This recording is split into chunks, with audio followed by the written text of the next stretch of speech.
Has any leader made a coup attempt failed? Only a few leaders can defend themselves against a coup, and it's rare for the public to rally behind a leader once a coup has been initiated.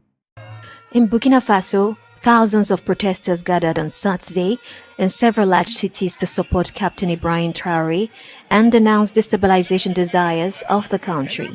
Thursday, during a televised interview, Captain Traore denounced the actions of a coalition against Burkina Faso, claiming to have turned to strategic allies such as Russia and Turkey. The country has seen 2 military coups and has been plagued by jihadist violence that has claimed more than 10,000 lives. However, for the first time, we are witnessing locals coming out in support of Traore. All attempts to overthrow him have failed, leading people to speculate that there might be a mastermind behind his continued survival. So, who could it be? Is it Traore himself? Let's find out.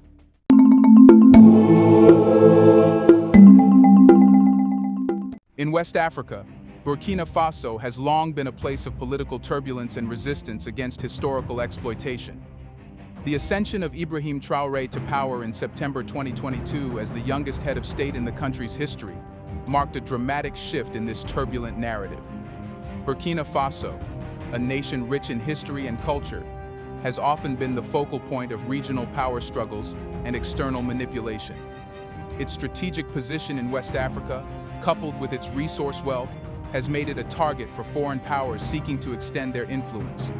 Over the years, the country has witnessed numerous coups, political upheavals, and a relentless struggle for autonomy.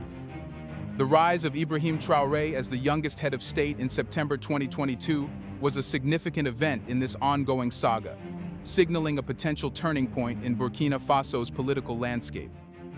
Since Traore's rise to power, Burkina Faso has experienced a period of relative stability in terms of political leadership, a stark contrast to its history of frequent coups.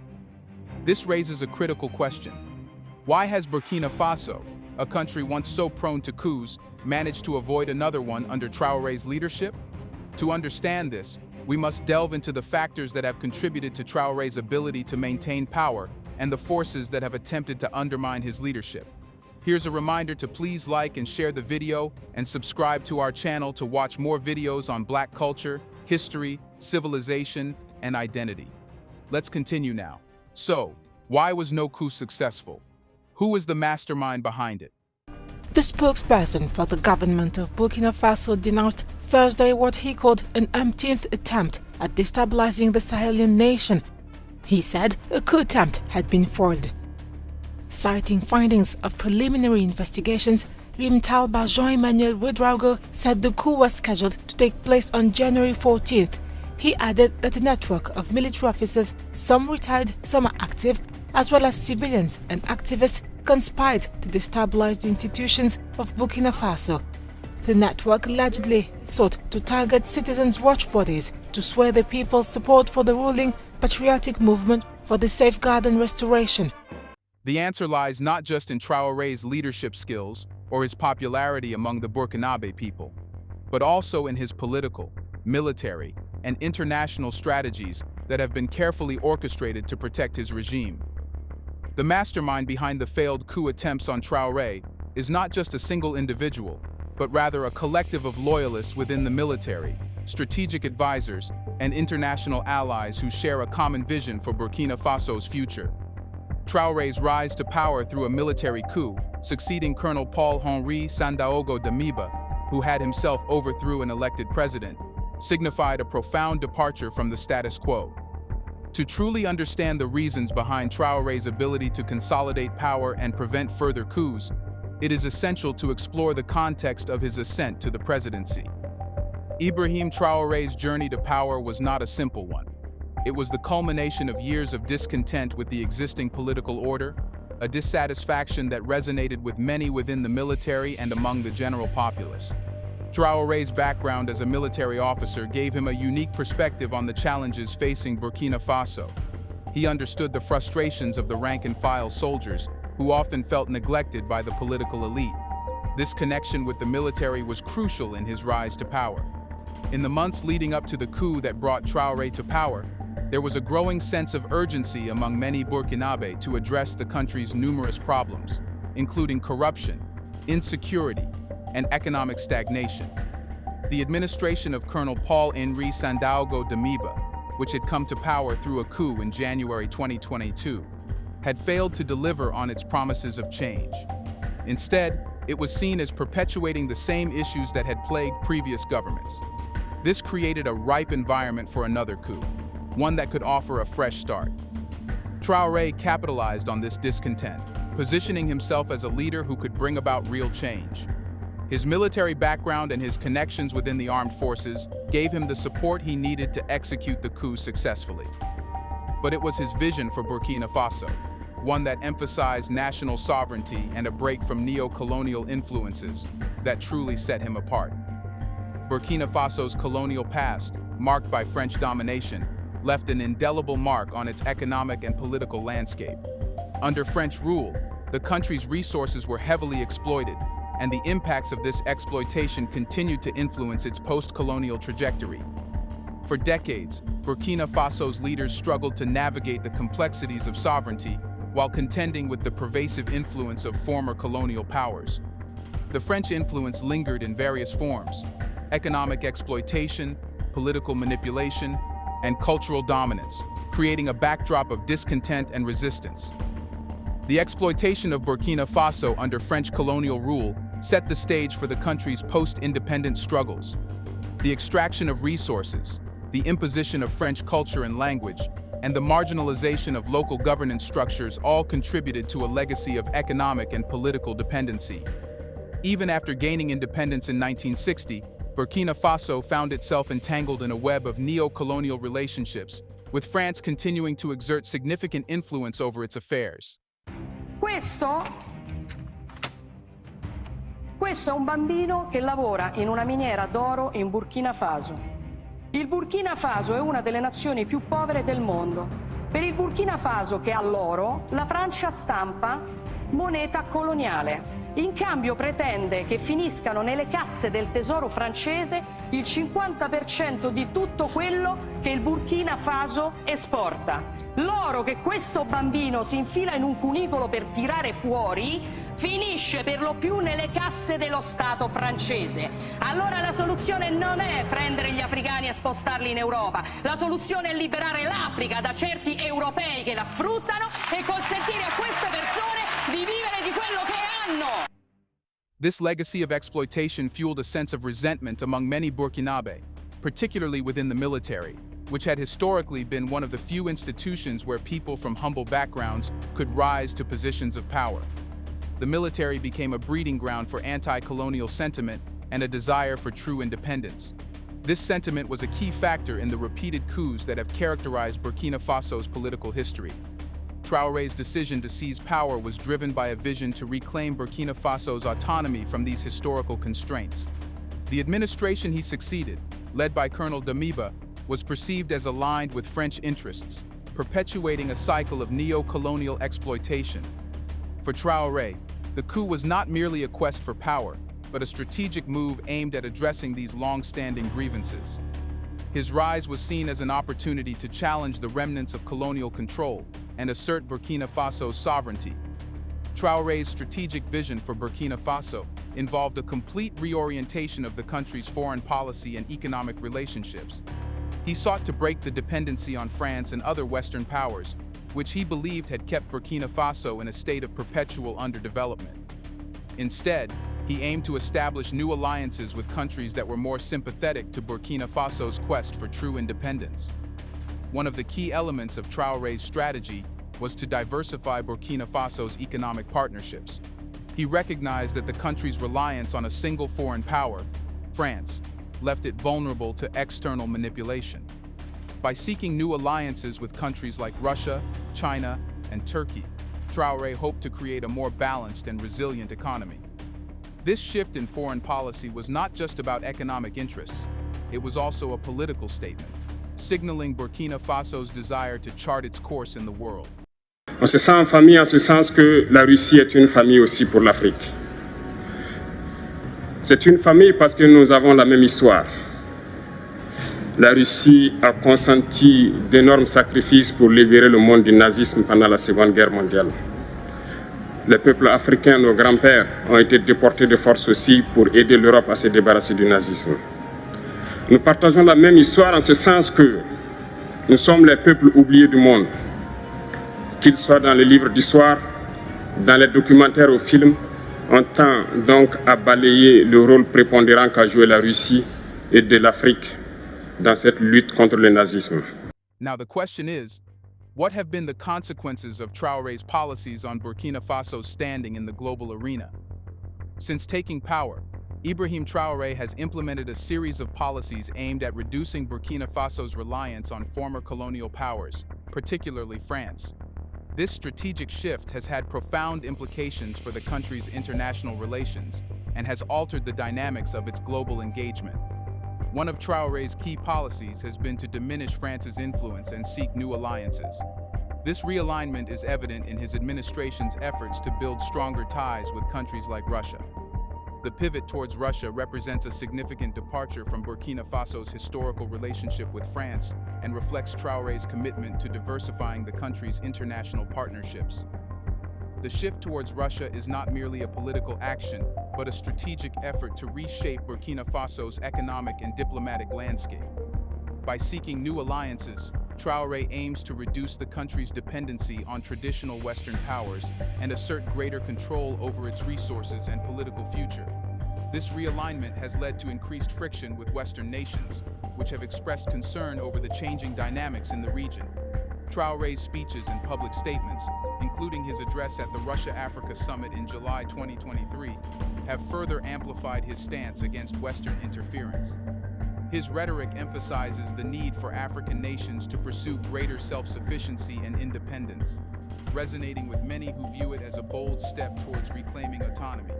However, this stance has also attracted criticism and resistance from Western countries, which perceive Traore's policies as a threat to their historical interests in the region.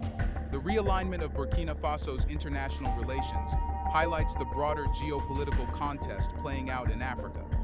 As Traore navigates these complex dynamics, his administration faces both opportunities and challenges. The success of his policies will depend on his ability to balance national interests with the realities of international relations. The shift towards new alliances and the reconfiguration of Burkina Faso's global partnerships reflect the evolving nature of its international engagement and underscore the challenges faced by Traore's administration. But this shift has also made him face coup attacks against him. One of them was the coup attempt in September 2023. And how did the attempted coup in September 2023 impact Traore's administration?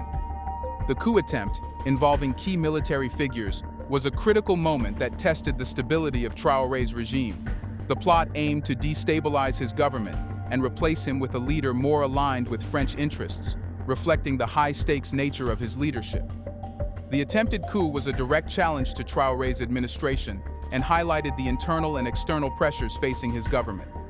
The conspirators, including Warrant Officer Wind, Sergeant Brace Ismail Rande, and former Corporal Sadar, had been surveilling key locations and figures within the government. Their arrest following a tip-off revealed the depth of internal dissent and the influence of external actors in Burkina Faso's political landscape. The recent coup attempt against President Ibrahim Traore. Ibrahim Traore has been in power since September 30th, 2022, and he's promised that there is going to be an election in 2024. So he has been making moves that have convinced basically Africans that he is there for the right reasons, and many people trust him and actually appreciate what he's doing. Imagine this, he's the youngest leader in the world, excluding royal families. So he's definitely someone that people are looking at and seeing as a hope for the youth. But you might have guessed it, there are people that see him as a threat, especially nations that used to rule over Burkina Faso, that used to be their colonizers. Now they're not very happy with the change that they are making, because their move means that it's going to affect these former colonial powers. The failed coup underscores the strength inherent in Traore's governance. The plot is widely believed to have connections with France's efforts to undermine Traore's independence agenda. This speculation is based on Traore's suggestions that France might have used financial resources to incite dissent among local soldiers. The attempted coup, therefore, not only exposed the internal divisions within Burkina Faso's military, but also highlighted the broader geopolitical contest between Traore's administration and Western powers. In response to the coup attempt, Traore's administration implemented increased security measures and took a more aggressive stance against perceived foreign interference. These actions reflect a heightened focus on maintaining stability and addressing internal dissent. The coup attempt also underscores the challenges faced by Traore in managing a country under significant external pressure while trying to implement his policy agenda.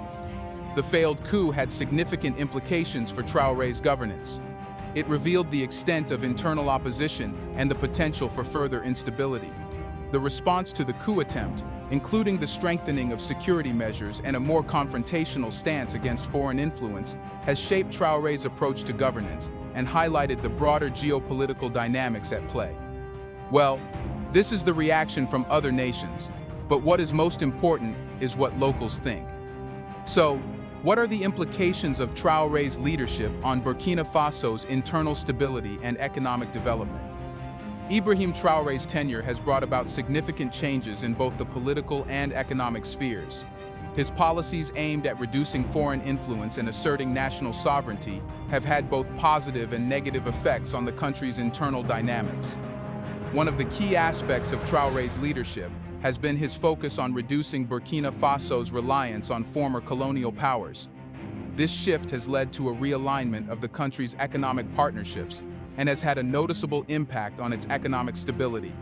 Traore's administration has sought to attract investment from new partners, such as Russia, to diversify the country's economic base and reduce dependency on traditional Western sources of support. The realignment of economic partnerships has introduced both opportunities. The pursuit of new alliances with countries like Russia offers the potential for increased investment and economic growth. Traore's administration has sought to leverage these partnerships to boost Burkina Faso's economic development and reduce its vulnerability to external pressures. What can we anticipate for Burkina Faso's future under Ibrahim Traore's leadership? As Traore continues to navigate the complexities of governance, the country's future remains uncertain. The ongoing resistance from both internal factions and external powers suggests that Traore's path to establishing a stable and independent Burkina Faso will be fraught with challenges. The course of Traore's leadership will depend on several factors. First, the effectiveness of his policies in addressing economic and social issues will be crucial. Traore's administration will need to balance its focus on reducing foreign influence with the need to manage internal stability and promote economic development. The success of this balancing act will play a significant role in shaping Burkina Faso's future. Second, the resilience of Traore's administration in the face of external pressures will be a key determinant of the country's trajectory. The ongoing geopolitical contest and the potential for further interference from external actors will influence the stability of Traore's government and its ability to implement its policy agenda. Third, the ability to maintain stability and unity within Burkina Faso will be critical. The internal divisions and tensions highlighted by the attempted coup reflect the broader challenges of managing a country in transition. Traore's leadership will need to address these issues effectively to ensure long-term stability and cohesion. The future of Burkina Faso under Traore's leadership will be shaped by his ability to navigate these complexities and implement policies that address both national and international challenges. The outcome of his tenure will have significant implications for the country's political and economic landscape, and will contribute to the broader narrative of African nations seeking to assert their independence in a globalized world. Traore's administration is emblematic of a larger trend in African politics, where leaders are increasingly asserting their country's independence from historical colonial influences and seeking new alliances. The challenges and opportunities faced by Traore will determine not only the future of Burkina Faso, but also contribute to the evolving narrative of African sovereignty and self-determination. The mastermind behind the failed coup on Traore is not just a person, but a complex and resilient political strategy that includes strong military support, strategic international alliances, and a deep understanding of Burkina Faso's historical grievances. This multifaceted approach has thus far protected Traore's regime from the fate that befell his predecessors, but the future remains uncertain. The West's interference, motivated by a desire to maintain influence in a region rich in resources and strategic importance, has been a persistent challenge for Traore. Whether he can continue to defend himself from these external pressures and maintain his grip on power remains to be seen. But it seems like locals are not letting it happen. Do you think it's the West causing the coups? Is it Traore's policies that save him from coups, or is there a mastermind behind it? Let us know in the comments section. Will any coup succeed against Traore? Do you want to watch more videos like this one? If so, subscribe to our channel and press the bell icon next to it. We have decided to bring videos on something nobody talks about: the Black culture, civilization, history, and evidence about how glorious Blacks have been. Thanks for watching, and until the next video, stay tuned.